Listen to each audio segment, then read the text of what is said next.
500 वर्षदेखि हराएका सिलाइका टिप्स। यी सिकेपछि दर्जी कहाँ जानै पर्दैन। 1. प्वाल परेका मोजा फाल्नु पर्दैन। 6 बिन्दु वरिपरि सानो साना टाँका हाल्नुहोस्। थोरै सिलाइले प्वाल मात्र मर्मत हुँदैन, सुन्दर तारा जस्तो डिजाइन पनि बन्नेछ। सरल, उपयोगी र आकर्षक। 2. हुडीको बाहुला धेरै लामो छ भने काट्नु पर्दैन। यो सिलाइ तरिका धेरै काम लाग्छ। जति छोटो चाहिन्छ त्यति टाँका हालेर अन्त्यमा धागो तानेपछि बाहुला सजिलै छोटिन्छ। सबै प्रकारको कफमा चल्छ। 3. पुराना मोजाको घाँटी काटेर इन्भिजिबल टाका प्रयोग गरेर स्वेटरमा जोडिदिनुहोस्। यसले बाहुला लामो बनाउँछ र कपडा थप 2-3 वर्ष सहजै लगाउन मिल्छ। 4. प्यान्टको बेल्ट भाग ठूलो छ भने थोरै थोरै टाका हाल्दै अन्त्यमा धागो तानेपछि कम्मर भाग सानो भएर राम्रो फिट हुन्छ। 5. जिन्सको सिम च्यातिएको छ भने धागो क्रस गर्दै अघिपछि टाका हाल्नुहोस् र आवश्यक ठाउँमा मिलाएर तान्नुहोस्। फेरि पुरानो सिलाइको रेखामा फर्केर टाका मिलाइदिनुहोस्। जिन्स नयाँ जस्तै देखिन्छ।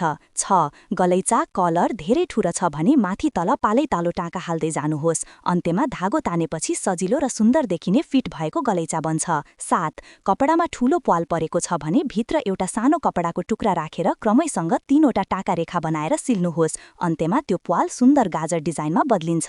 चाहनुहुन्छ भने म यो स्क्रिप्टलाई अझ छोटो टिकटक